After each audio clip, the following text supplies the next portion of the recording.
like, how did my physical military ID card work? The identity theft plaguing veterans and the economy, fraud increasing. And they said, wow, the government can be a catalyst for digital identity, just like government is a catalyst for national identity in the offline world. That like we go get our driver's license, and then our driver's license isn't just useful for government, it's useful, at liquor stores and opening bank accounts for financial inclusion, checking into hotels. It's the ultimate sort of horizontal utility, but it comes from the government.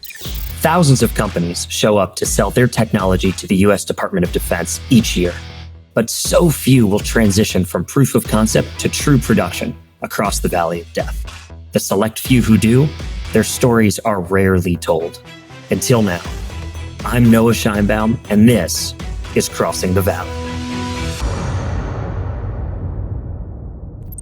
Blake Hall is one of the most remarkable founders you could hope to meet. An Army veteran and a Harvard Business School grad, he brings to mind the notion of a warrior poet, a wise leader who sees beyond the horizon. His company, ID.me, is an online identity verification company on an absolute tear.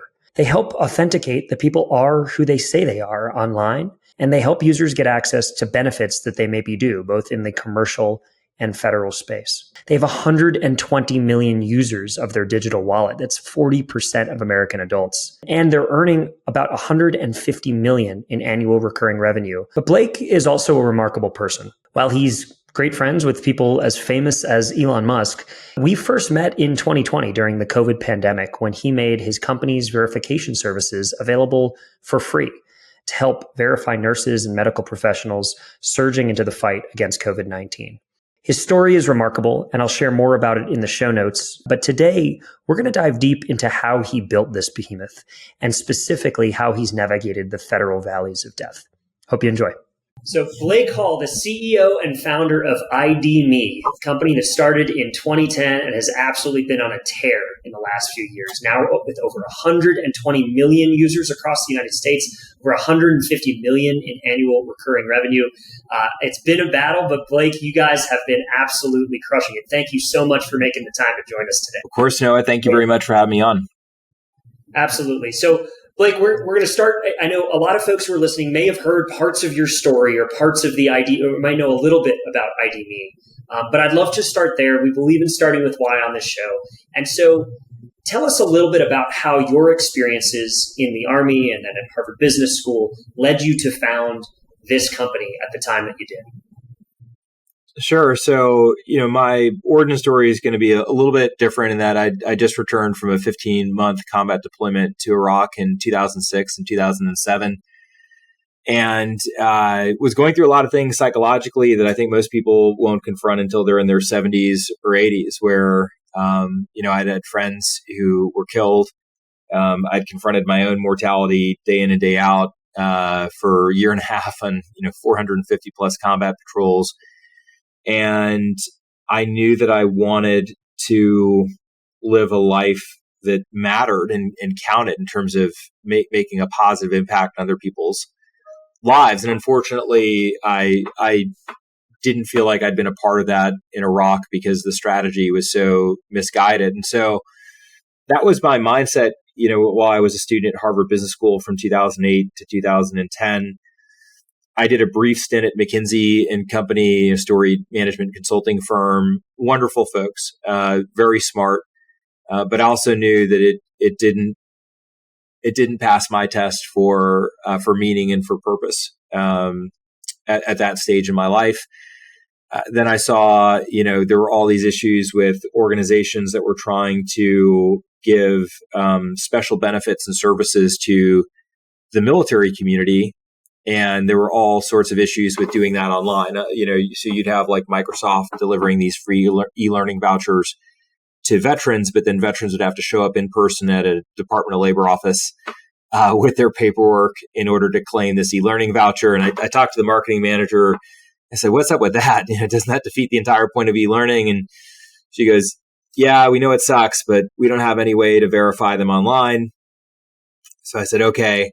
I did some more research. I saw that veterans suffer from identity theft at almost twice the rate of the general American population.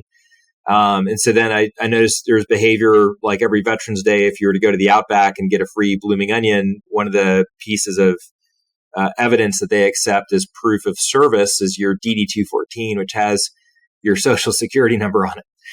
And so I was like, well, showing your social security number to a stranger to get a free fried vegetable seems like a very bad trade with consequences. Pretty good.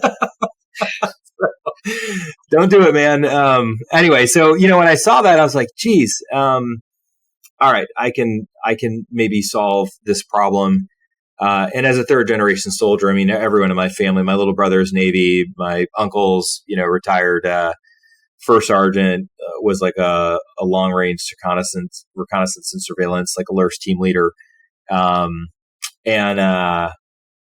grandfather was sergeant major, dad was a colonel. So I was like, I care about this problem and I'm going to go solve it. I had no idea that as we pull the thread back, it would literally lead to the identity layer of the internet, like core infrastructure, that it's not just military and veterans. It's for everybody. It's really hard to prove that you're you when you're on the internet. But really it started with this very narrow focus on solving a problem for the military and veteran community. And then, as Robert Frost, the poet, says, no surprise for the writer, no surprise for the reader. There were lots of surprises along the way for this particular writer. It's a great entrepreneurial point generally, right? Which is starting small and niching down actually unearths this kind of massive opportunity.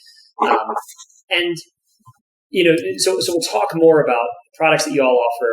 We'll talk more about kind of how you've grown in these different markets. But tell us, so you were thinking about identity management or verification for veterans. How did you start that process? Where was the first kind of user group you looked for, the first customer that you guys looked at? Well, I think even this part was learning, so I had no idea what I was doing coming out of the military. I mean, first of all, I'd run a lawn mowing business, paperboy, lifeguard, got shot at, now I'm running a tech company. So as far as experiences to draw on, and this is where mentorship became really important. And I had a few mentors that pointed me in the right direction. So David Tisch, who's the first managing director of Techstars New York, was one of the first checks into the company. So is Paige Craig, who's also a very famous, angel investor. And Kelly Purdue, who's literally, like my big brother and mentor. I wouldn't be an entrepreneur today if it wasn't for Kelly taking me under his wing and really teaching me. Because there's, Harvard Business School is great, but there's a huge difference between, like learning about warfare versus walking a combat patrol, to use an analogy. And entrepreneurship's the same thing. You can learn all the theory in a classroom. And so they all gave me something different. So David Tisch, when I was talking to him, he said, hey, listen, sounds like you're talking a lot about business development, but what about product? He said, I think you need to go read Steve Blank's 4 Steps to the Epiphany, which is wonderful advice. It's the scientific method for how you build a company by stage. So that was incredibly helpful. Paige Craig said, all right, you're talking a lot about the community at a high level, but who's your alpha customer? I was like, well, tell me what an alpha customer is. He's like, it's a very specific definition of who exactly it is that you're building for. I said, oh, well, now that I know what an alpha customer is and that it's important to people who write checks, I will go find out and I'll circle back with you. And he's like, you do that. So, and then Kelly, who was just on the phone with me every day. I mean, everything from like cap table, vesting, you name it, setting the company up so that it could survive in terms of founder dynamics and how to kind of raise capital and get early employees on board and all the stuff that goes along with kind of breathing a company into life. And so the net of it is we ended up going through a few pivots. I actually tried to enter the market first as like a Craigslist for the military because they move so often. Talked to USAA and military.com, realized that it would be a ton of time for them to do distribution. They were like, fast for us would be 18 months. Par for the course is 2 to 3 years. And so that alpha customer, which is like active duty families or students on campus that are moving in and out quite frequently, like, oh, that's not going to work. Then Living Social was popular and Groupon. So I said, okay, well, what if I could create a gated garden for these discounts and these benefits? So we created that, talked to retailers and merchants, and they said, you don't really have any users, unlike Living Social and Groupon. So the gated garden concept doesn't really land with us. But they said what you built for identity verification in terms of your ability to verify segments in real time, communities like military and so on. They're like that's really interesting. And if you were to build that as a utility that we could integrate into our own channels, we would buy that. And then they said, and by the way, it's not just military, it's students, it's teachers, it's social influencers, it's our professional programs for like interior designers and fitness trainers and everything else. And that's when I said, oh my God, it's PayPal for identity. Mm-hmm. Huge market. And that sequence of learning really is what unlocked it. And that took place from maybe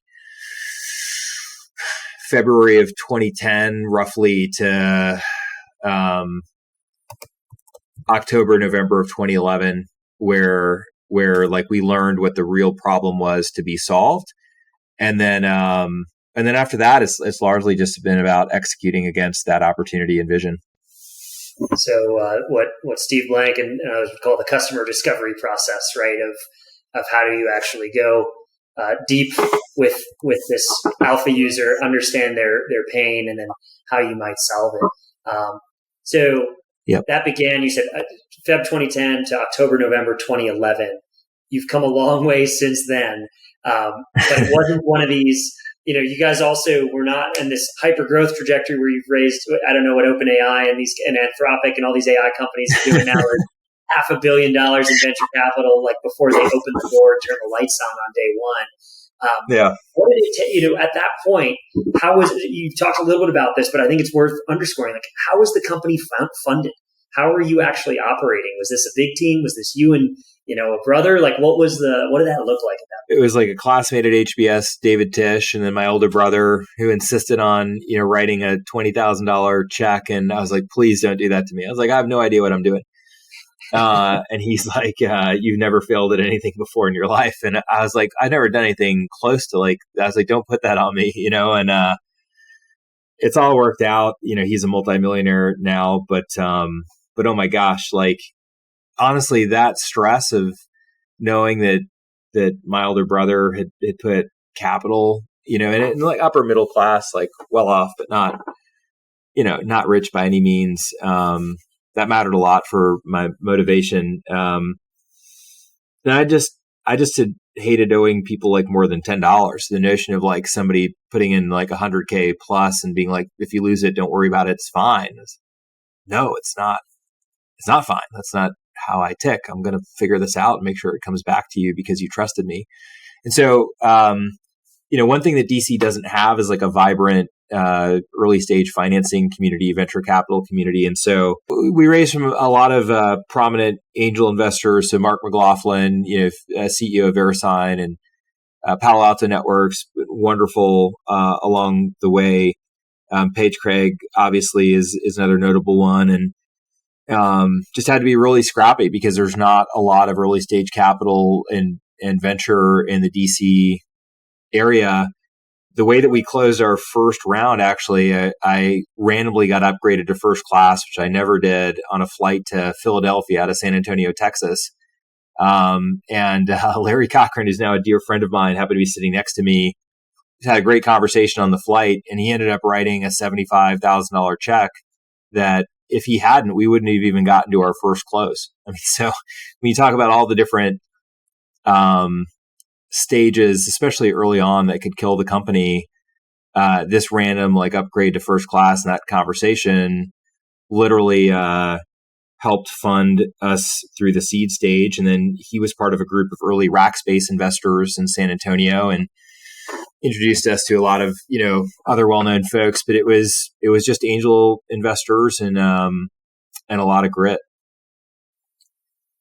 It's an unbelievable. I mean, just the serendipity, those little kind of stories and anecdotes are just unbelievable. That is so neat. I think it's worth saying, Blake, as well. Like, you guys were not the first to look at identity verification or identity management, right? You've talked about this in other channels.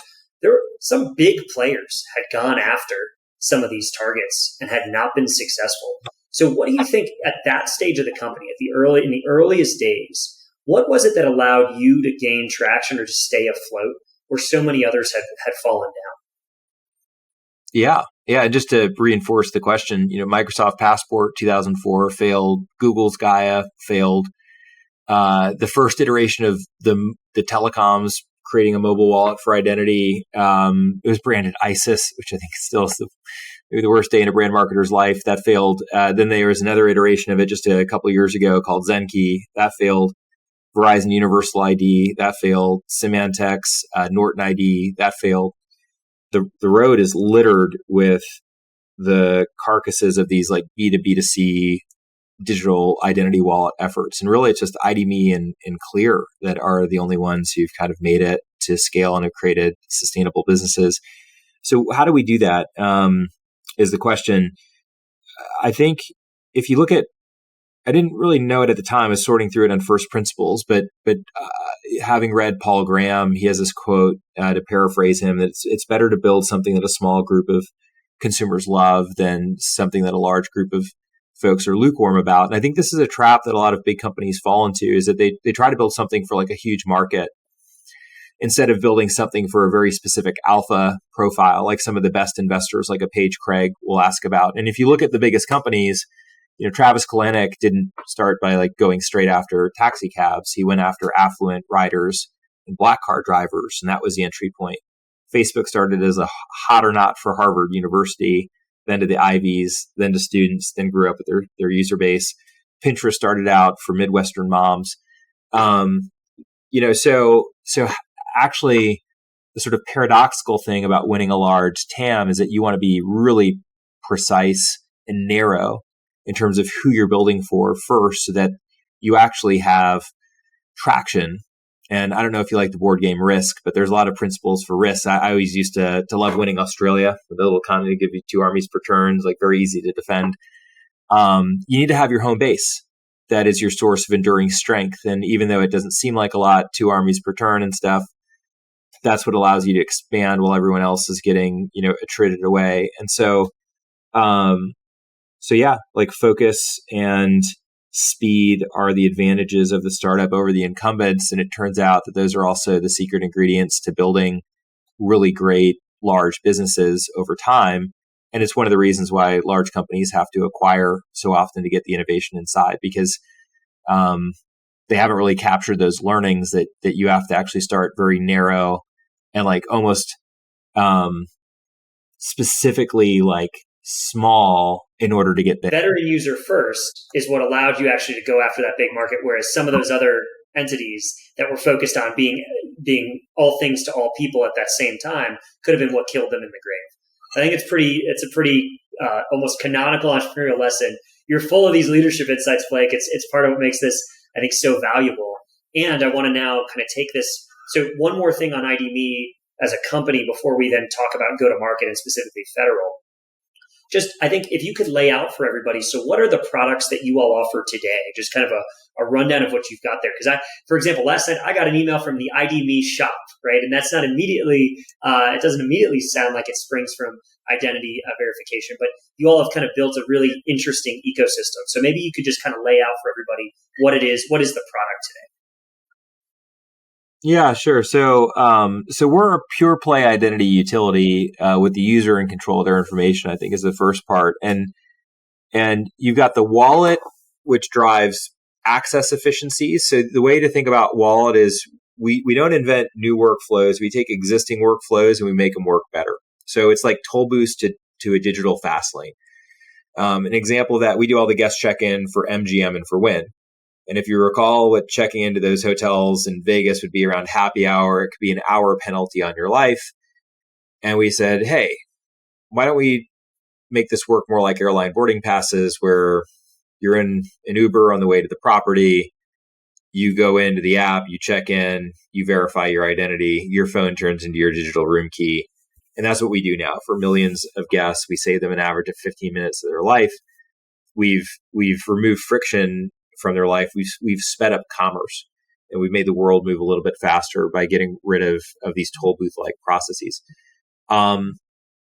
And that's what we also do for retailers, right? You can bring your military program online now, so veterans don't have to shop like it's the 1950s inside of a physical store. The same thing for students, the same thing for nurses, the same thing for teachers, the same thing for doctors. Once you've created this Visa-like network, the issue is on the consumer side, whether you need civic benefits from the government or whether you're a military family member that a lot of brands offer freebies and discounts to, you're not just going to be able to self-actualize and realize, oh, my digital wallet is accepted at all these different places where I'm eligible for these benefits. Does that veteran know that we're at Apple? Do they know that they can get a discount on their phone bill at Verizon? What about Ford and BMW and GM that all offer, $500 or so off of automobiles on their discount? So how do we help these military family members understand that they're eligible for savings in more places so that they can save money? And ultimately, who doesn't want to save money? So to the extent that somebody's gone through that part of our network, or if you're a student, it's the same thing. On the civic benefit side, it's really important as well, in the sense that after Hurricane Idalia in Florida, we were down with Florida Commerce, the unemployment agency, where we do the identity verification. But you look at how Floridians access government benefits. And after this major disaster, they start to queue up pre-dawn, 4 a.m, and they wait in the sun all day to prove their identity at each trailer. And you can look at the logos. You can go, there's FEMA, there's CMS, there's USDA and food stamps, there's unemployment, there's Progressive, there's Geico. I mean, you talk about toll booths and the inconvenience of waiting for an hour at a casino hotel. Your whole family's been displaced. You need benefits to get by. And you have to wait all day in the sun to prove who you are. That's awful. So part of it is, how do we get our wallet to more places so that once you prove who you are, because we've already verified a lot of folks at federal partners already. Over half the verifications in our network are pre-verified. We're certainly verifying people at the unemployment trailer, and the overlap between unemployment and the other trailers and logos is substantial. So how do we get IDME's single sign-on to those other agencies where once you've proved it, you can just reuse it and release your identity to all those other agencies very quickly? Take friction out of people's lives, literally spare them a day of waiting in the sun. Maybe the other parent's back at a gym with the kids and the dog, and they're stressed out because they've been doing that all day while their partner's been waiting in the sun to apply for benefits. So that's the wallet side. But on the access side, imagine that you've just been displaced and you're waiting in the sun. How do you even know what programs you're eligible for? And so that's really what Marketplace is about, is saying, well, if we know that you've lost your job and that you're, and you live in this zip code and you're on unemployment, how can we help you discover other civic benefits, federal, state, local, nonprofits, maybe where there's a Venn diagram overlap with insurers? How can we make that come to you? Like Expedia, when you're traveling from New York to LA, will make the flights and the hotels and the events and the cars come to you. How do we do that for government? And so that really is the interplay between identity in the sense of driving efficiencies around access, and then also driving efficiencies around discovery so that folks can navigate a personalized version of government where programs that they're eligible for are filtered out for them rather than having to research it on their own. Great walkthrough, a variety of different use cases that y'all have enabled. I think, for one that comes to mind, I don't know, some of our listeners may have, if you've been a part of disaster recovery or disaster response with organizations like Team Rubicon, for example, veteran-led organization that helps vets find meaning after service, it is shocking when you go into some of these communities and you see what it takes to actually get, the government, get access to the government benefits that you rightfully are entitled to. Yep. So, what you're talking about, Blake, being able to accelerate that, which is truly how you help someone at their moment, at their worst possible moment, folks who have lost everything, who have lost their homes, who have sometimes lost family members. It's kind of the depths of despair. So I don't think you can overstate the impact of helping those folks find a little bit of solace by getting what they need in those moments. So, Thanks, buddy. Yeah, and I think the more that you can prepare the the country and communities for that before the disaster happens, the better. So this is the wonderful promise of identity as a shared service, that if we've already set up your login and verified your identity at Social Security or at a different federal agency, and then the disaster happens, if you have your phone with you, it's really easy to prove that you're you, because that phone has become a proxy for your identity, login, consent. It's where biometrics become really important too, because maybe you've lost everything. Maybe you don't have any documents or anything else. But if you're physically you, right, of course, and you've already done that before, and there's now a link, and that's something that I don't think folks have talked about as much, is it the promise of biometrics to increase access to digital services when maybe you've lost everything, including your wallet, what that can do for communities in need, and how you would feel if you were in that situation to say, oh my gosh, like, thank goodness I'm registered. And yes, I give permission because I need to get access to what, to these benefits that are going to be really important to get me back on my feet. And as long as folks are in control of that experience, control of how their identity is used, we can make a tremendous impact by moving government out of these antiquated silos that, in a commerce perspective, shopping in store like the 1950s is annoying, but in a government context, it can really start to bridge on, being unconscionable from a moral perspective.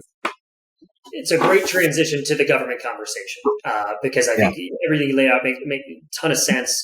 You guys today have really large contracts with the Veterans Administration. You have a contract with the IRS. You have contracts with other places in the government. So let's talk about that journey, which is like, how did you guys initially, when you think about not where you are today with large $100 million contracts, when you think about the first touch points you had with organizations like the IRS, first touch points with organizations like the VA, what did that look like? How did that relationship begin? Sure. So as we were scaling, in the private sector of the market around, these communities that brands wanted to treat differently, military families, students, and so on, the Department of Commerce actually announced grant funding in 2012. And they said, we really don't want credit bureaus and data brokers to dominate the identity space and to become gatekeepers for folks accessing government. And what they envisioned was a consumer-centric approach where you could have digital identity wallets, what they call credential service providers, that instead of you creating a login at every government agency you go to and the government pays Equifax every time, that no, you'd go to one agency, prove who you are, and then your verified data would just move with the login. And that way Americans wouldn't have to manage a bunch of different logins. The government would realize tremendous efficiencies by not maintaining these fragmented identity providers and the corresponding duplication of costs to credit bureaus. And they also noticed the identity theft plaguing veterans and the economy, fraud increasing. And they said, wow, the government can be a catalyst for digital identity, just like government is a catalyst for national identity in the offline world. That like we go get our driver's license, and then our driver's license isn't just useful for government. It's useful, at liquor stores and opening bank accounts for financial inclusion, checking into hotels. It's the ultimate sort of horizontal utility, but it comes from the government. And as this grant program was announced, I was looking at federal agencies and I was like, VA is for veterans. Department of Education and federal student aid is for students. Social Security is for seniors and retirees, all the same segments that retailers treat in a special way. And so then I thought, like, how did my physical military ID card work? And I was like, oh yeah, it worked the same way. I could take the same wallet and ID card to Lowe's and get 10% off my purchase at a home improvement store. Then I go open up a bank account with it.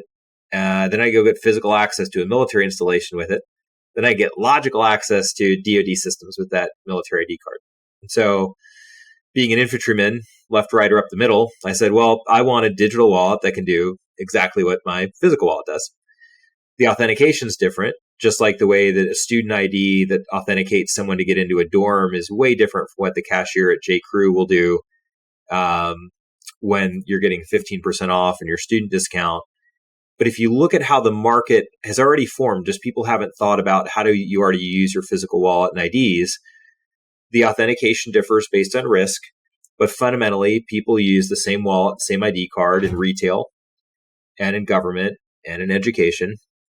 And so we literally just said, well, that's how the digital market's going to develop too, and let's do it. And we applied for grant funding, and we were fortunate enough to win 2 grants from the Department of Commerce. And that proved to be both a boon as an entrepreneur, because the grant funding you could actually recognize as revenue.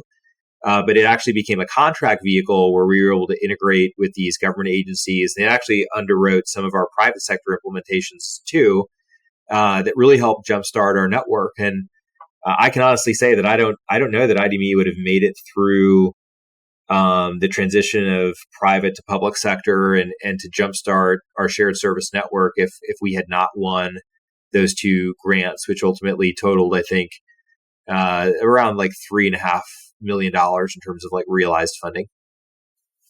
Yeah. So, Blake, what stage were you guys at in the private market at this point? Was it you had revenue, you had traction, and then you were expanding to public, or what was the drive to start looking at the public sector? Yeah, it was like simultaneous. So, October, November of 11, figured out, all right, think we understand what the real problem is to be solved. We were building that. We went live with Under Armour, a small pilot with the VA, and Telluride ski resorts of all places in November of 2012. And then we signed up, something like 45,000 users in the next 48 days. And it was just like crazy, product market fit. Felt like I was going to puke the day before Under Armour launched, because I knew if it didn't work, we would probably be toast. But it was around the same time that we were submitting our grant application, which I think we were formally awarded either late in 2012 or 2013, can't recall exactly. But it was just the confluence of like figuring out what the real problem in the market was. We aligned what we were doing with what Department of Commerce wanted to do. And because we had real traction, real signed contracts and MOUs that were a part of the grant packet, we were able to get that grant funding. And ultimately, that's what led to our NIST certification to be a credential issuer, NIST 863. And that set us on the pathway to FedRAMP as well, NIST 853 standards. So we had enough to be credible, but the other grant winners were like really large organizations. Like I think Microsoft won some funding. You had Yubico, who's really done a great job in the FIDO space, doing some cool stuff with authenticators. But we were probably the smallest of all the companies that won the grant funding, but we had traction. So that's a really interesting. Basically, the time that you guys applied for these grants, it was sort of a experimentation period where you have some commercial pilots going, but you're not sure if those are they're not at a scale where you're like, hey, we're smooth sailing. You're saying, hey, maybe we explore the public sector as well. Let's see which of these kind of catches fire. And so you get a couple $1 million in grant funding from the Department of Commerce. And what did that? And you mentioned a couple of key certifications and things that I want to come back to. But what did that allow you all to do? How did you all then take advantage? So you got that grant.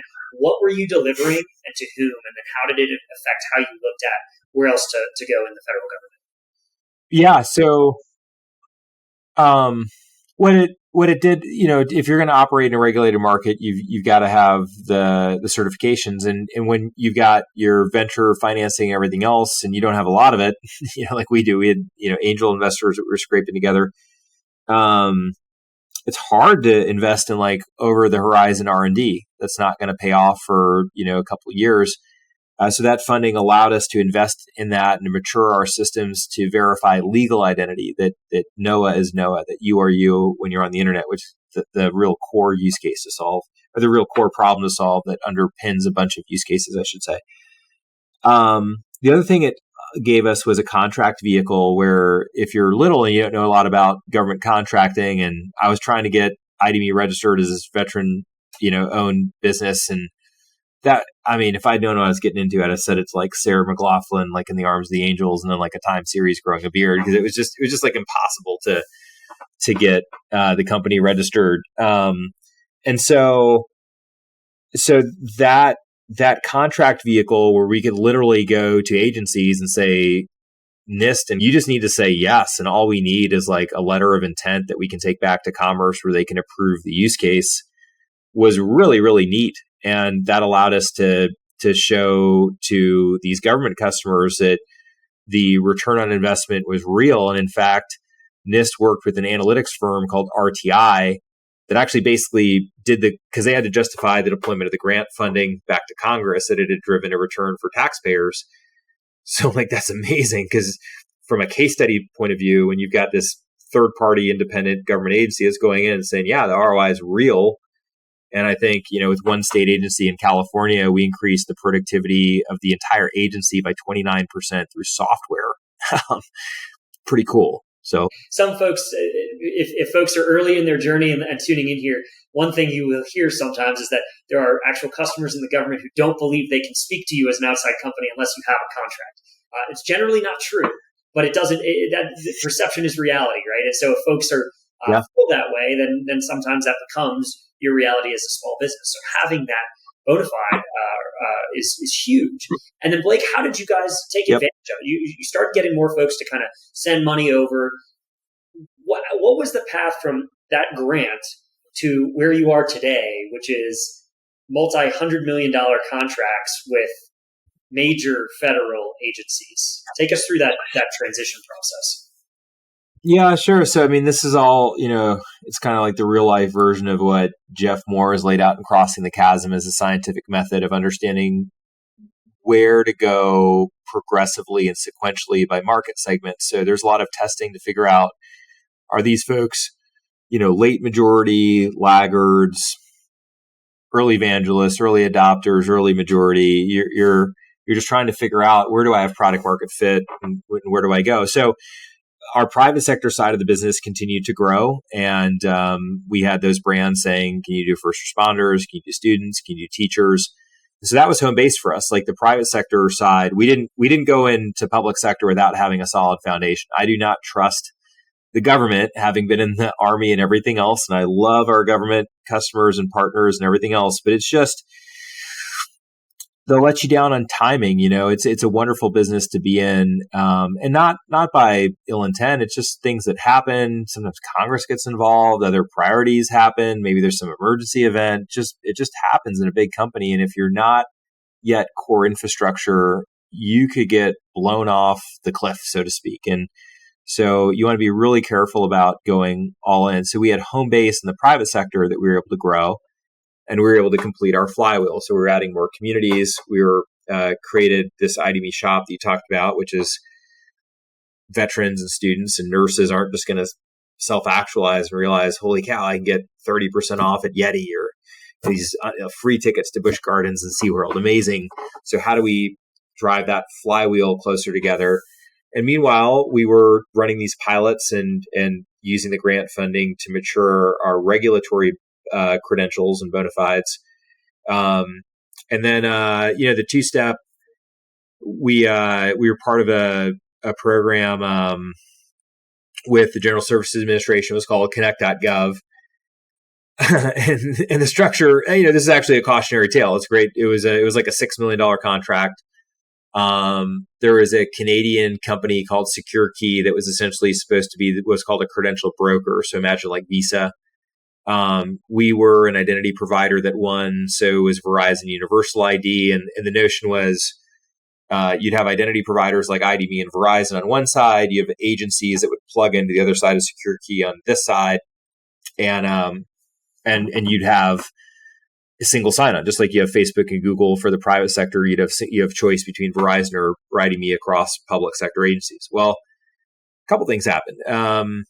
One, we noticed like really significant latency from the time our button was clicked to the time our service was called, like multiple seconds, way, way slow for anything that would scale from a UX point of view.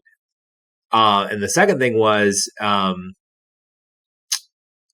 we had agencies saying like, we're trying to get pricing and just basic like contract terms from our partners at GSA, and we're not getting anything back. And it's been like weeks and then months. And so I basically looked at that and I was like, well, this contract only matters if we get usage. And I don't think that usage is coming.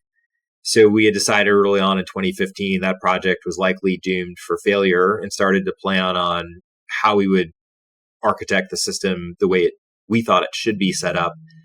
And as that government contract was imploding on itself, there was a senior executive at a government agency who said, I've only heard negative things about Connect.gov and a lot of different, parties involved. And, NIST is making the standards, OMB is doing the policy. The contract was run out of the Postal Service, I think, and then GSA was managing. I mean, it was just like, what could go wrong here? And they said, I've only heard this just like a mess, but I've only heard good things about IDMe. And can you deliver on what Connect.gov, was meant to be? And we said, absolutely. Like we're not just an issuer, we're a network ourselves. And ultimately there were, a lot of stuff, competitive procurement and everything else that we had to go through. But we won the VA with our partner Ad Hoc on the services and integrator side in 2016. And I'm just really proud of the work that we've done there with the United States Digital Service. And Charles Worthington is a remarkable technology executive over there, Marina Nitsa, who preceded him. Just wonderful partners. And so that was our first major agency. And you can see the timeline. It was like from 2012 to 2016. And then with the IRS, like the running joke at one point was I've stopped measuring the sales cycle in terms of like months or quarters, but instead by the number of children I fathered since we first talked. 3. So to give you an idea, if you're in it, you'd better be in it for the long haul, and you'd better have a home base on the private sector side of the business if you can, that helps you tide that through, so all of your eggs aren't in one basket.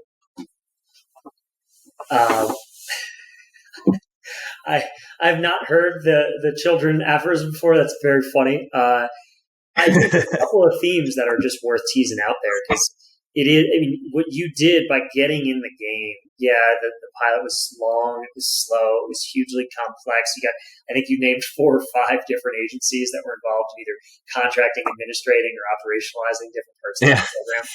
But by being in the fight and by doing good work, so like by making delivery your superpower, you all earned the right to kind of, it sounds like, recompete an award and take a pole position as opposed to kind of a small player, or to just put yourself in a position to really succeed. And I don't think it's what you can't overstate.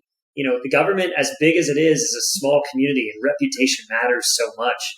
And by having that unimpeachable reputation that you all had earned, you just gave yourselves, you created your own luck, you created your own opportunity.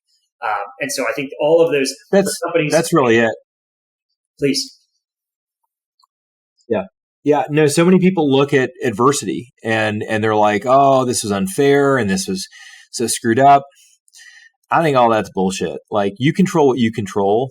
And the one thing that will always be said about me is that if you give me a problem, I'm going to be excellent at what I control. I might not have influence over the broader picture, but if you look at and more often than not, people will see that. And I think there's so many life lessons from that, where if you're young and you're trying to make it as an entrepreneur within a big business, like whatever, when people give you responsibility for a task, if you rock that and own that, you will get more responsibility. It will be noticed. Your attitude will matter. And people know if they gave you like really crappy work and they're like, God, that was thankless and tedious, but they weren't entitled. They were humble. They were hungry. They remained positive even in the face of adversity. They didn't blame other folks. They might have been like, yeah, it's a pretty challenging environment, but like, we're going to do our best. That's going to make people want to be around you, and it's going to want to make them see you succeed. And it's that proverb that a good name is rather to be had than great riches. If folks can say, about Noah, that I know if I give Noah a problem, he's going to solve it, and he's going to come to me for help when he needs help, but he's ultimately just an action-oriented operator who's going to figure it out. What a great thing to have as both an individual and at a business level. And there are so many people who just immediately blame and look at adversity as something to as an excuse for why they failed. And honestly, that's the attitude of a loser. Winners are always looking internally and doing a great job. And then you make your own luck because there's phone calls that come in where it's like, project seems like a bit of a dumpster fire, but I'm hearing great things about you and your crew. And like, let's talk. And that's awesome. Saying yes to things, especially in the early days, being a low ego person, being a low ego company, willing to do the work that, you hear this sometimes today, Blake, where, and I've been part of this, we're a product company that services work. We don't do that thing. And I think there is that balance between, hey, knowing your niche and knowing your product and being really focused. And then also taking opportunities. How do you think about those two kind of competing priorities, wanting to say yes, wanting to lean in, but also being really laser focused on your zone of genius or your superpower as a company? Yeah, you just have to know. You have to know what stage you're at. I think like the alchemy in the first two stages of Steve Blank's, book, which is searching for product market fit, is you're running a lot of experiments. You're searching for the secret in the market that nobody's found yet, trying to validate that you have the beginnings of what could be a scalable business. Once you've found it, you need to stop. And this is where a lot of entrepreneurs fail. They have found product market fit. They need to scale it, but then they continue to do transformational, what Jeff Moore would call transformation over the horizon stuff, instead of saying, time out, I need to look at what's been working and I need to scale 2 and 3 to 100. And actually 90% of my resources need to go there and only 10%. And what'll happen to a lot of successful founders who get through the product market fit stage is that instead of stopping and focusing, they keep looking for more product market fit, and you end up with 2, 3, 4 products and instead of scaling the core business. So you just have to recognize kind of when you hit oil, and almost the worst thing that you could do is find more oil and have it be spurting out of the ground before you've built the rig on top to like extract it cleanly. Otherwise, you're just going to be in the middle of the field covered in oil, and it'll be exciting at first and then terrible as you realize that you need to get cleaned up and you're a bit of an environmental disaster. And so like there's frameworks for all this. Zone to win is great, where once you found product market fit, you roughly want to make sure that 90% of your resources are going to scaling what you know versus what you're still trying to figure out. And it's just another fatal sin, unfortunately. I've seen a lot of incredible entrepreneurs do the hard part, find out there is a secret. Nobody else got to it first. You're the first. But then they don't stop and dig it out. They just like keep looking. And that's when a lot of promising ventures unfortunately fail. Like one thing that it keeps jumping out to me as we go through this conversation is you have your ability to kind of hold these different mental models and have these different frameworks at a different moment in time. I think it's such a sign of a leader is kind of using story and using examples to motivate. I know you've talked about principles of leadership, but I think what a treat for our listeners and for others who get to work with you to it's almost like the anthology of different, you're kind of a walking MBA program, and you don't even have to go pay the $500K to go to Cambridge for 2 years. So yeah. That's really neat. I wanted to cover one more tactical piece about transition before we just kind of look forward and we'll move to close. But you mentioned a few times using grant revenue to kind of buy down the debt on or to get ahead of certification. It's a huge piece. Yeah. A lot of companies will look at that. FedRAMP certification for cloud-based services, or the NIST is the National Institute of Standards, right? There are all sorts of different frameworks that you might need as a company, whether you sell software or hardware, before that capability can be used by folks at scale in the government. Identity, holy heck, that is such a sensitive. You're dealing with personally identifiable information. It is one of the most sensitive things you could possibly be touching. So talk us through that process. How did you all make the decision of when to pursue? And then how did you actually go about, gaining those certifications to unlock business growth? Yeah. And look, I think the most important thing is that there is no one size fits all playbook. A lot of it is contextual from IDMEs. There's general principles, which is, when do I feel comfortable deploying capital for something that's over the horizon? And that's kind of a calculated risk that you're going to have to take. But the prerequisite for us was NIST 863 that fortunately the grant funding paid for. Now, FedRAMP on the security side, there's ways to work through that in the interim where agencies can audit you directly. They don't necessarily love that because everyone would just prefer to have, the CISO looks at FedRAMP, you're on the GSA marketplace, stamp. But you can go through the agency's direct audits. There's ways to do that. And that's what we had to do for the first, few years. Now we've got everything: FedRAMP, SOC 2 Type 2, ISO 27001. So you're just trying to, again, in the context of what are your trade-offs and your opportunity costs?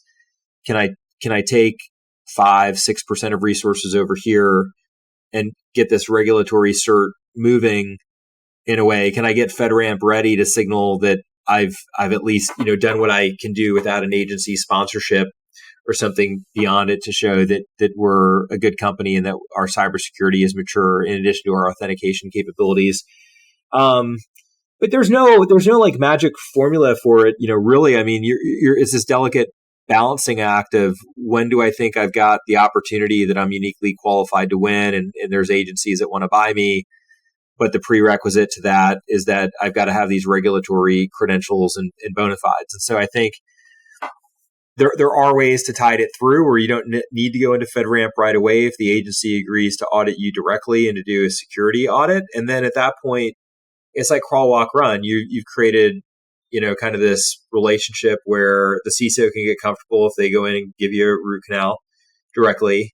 And then you go, hey, could we figure out like a FedRAMP package to make this more turnkey and less agency specific?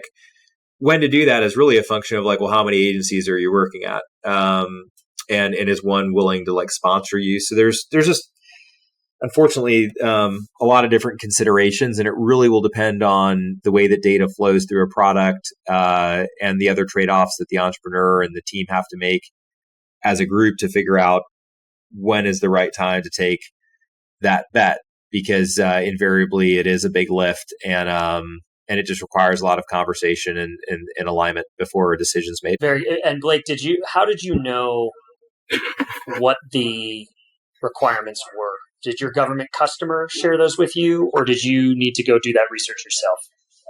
You feel it in the buying process, right? So in government, the CIO controls the budget, and and is literally the key decision maker, even though there's champions that you're working with. But you start to get a feel for, okay, I've always got to talk to security, and I've got to check that box. I'm always going to see that. I've always got to talk to the privacy group and explain the model. We're not selling data.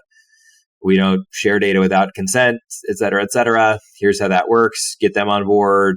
You got to talk to the IT folks and make sure the IT folks feel good about the technology, the product, line of business folks feel good about the UX and how it's explained, the call center folks who support it. So if you just, as you're codifying your ideal customer profile, and then you're just looking for patterns among the personas, then you're like, okay, well, that's great. And if there's certain groups that you leave out of the loop up front, and only after you're bought and you're about to be implemented, you'll find out that they slow down your implementation because they don't feel like they had ownership or voice.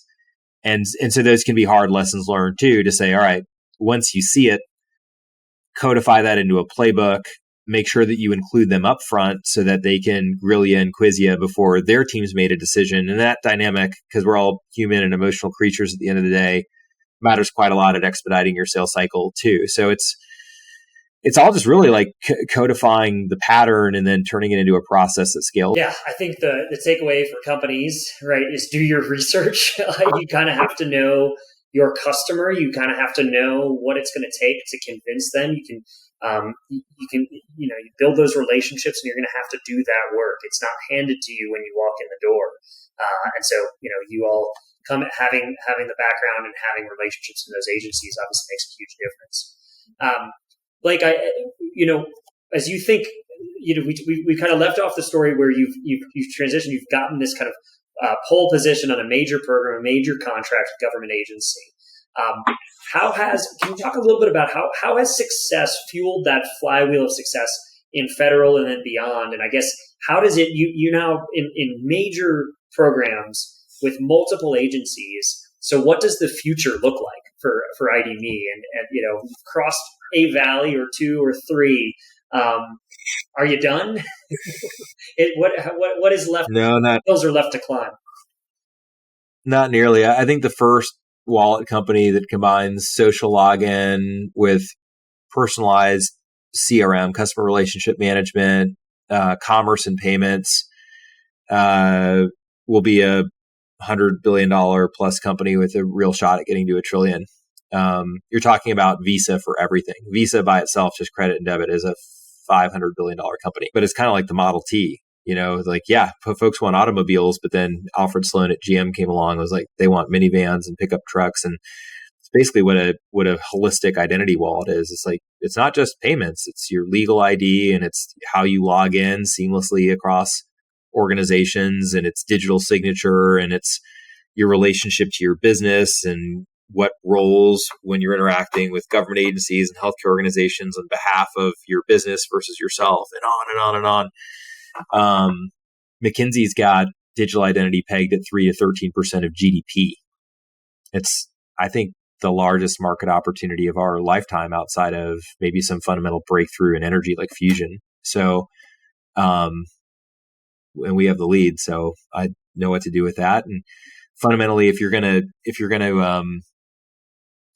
build this, there's certain things that have to be true where you want to be a pure play identity utility, really, like the trust layer, which means that you can't compete with the apps that you service. And this is what is keeping a lot of the incumbents from competing, right? If you're Amazon, you couldn't hope to do what we do because there's no way that Walmart or grocery stores would ever adopt your utility. You compete with other application providers in both the digital and physical world.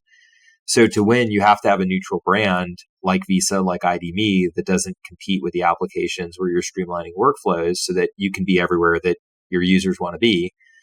And it just turns out that the thing that has made the giants big is that they're huge application providers. But if you're a huge application provider, it means you compete. If you're a bank, you compete with other banks. If you're a telecom, you compete with other telecoms. If you're a merchant, you compete with other merchants. And you can't have that if you're going to win. And that's really why ID.me as a pure play identity provider has been able to establish the lead, and now we'll lengthen it.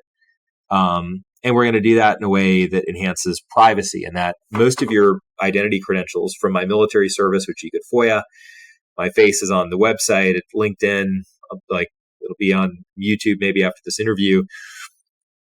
Most of our credentials are already public. State licensing is public on these portals. The hard part is knowing that user actually is that person, is the owner of those credentials. But if you partition the wallet layer from the app layer, like if you had our logs, Blake logged into VA, like, yeah, I'm a veteran. But what I did in VA is only visible to VA. This doctor logged into a prescription app. Yeah, they're a doctor. But like what they did in terms of prescribing drugs for patients is only visible within that app. So that's what we're up to. And if we can save people time and stress after natural disasters or after they lost their income, or if you're active duty transitioning to become a veteran, and we can also help you find all the services that are relevant to you during that life event, that's a pretty noble thing to do to speed up commerce and to make an impact on people's lives when it matters the most. And that's what motivates me. I really do not care about anything else other than helping people, because what I was taught in Iraq and saw up close is that no day is to be taken for granted, and want to leave a mark on this world in a positive way while I've got the time to do that. That's amazing. And it's a massive vision, Blake. I mean, this is not we want to dominate some niche. This is a societal issue at massive scale. And I can't help but, some of our listeners and our viewers might have seen you spent some time with Elon Musk at the Army Navy game not too long ago, right? And part of what you just laid out here, Blake, sounds a bit like the everything app that I think Elon's been talking about for a long time. So should we expect to see an ID.me Elon Musk collaboration here in the future? Elon is a friend. He's so smart. I can't even pretend to understand what his vision is. He's obviously been so successful.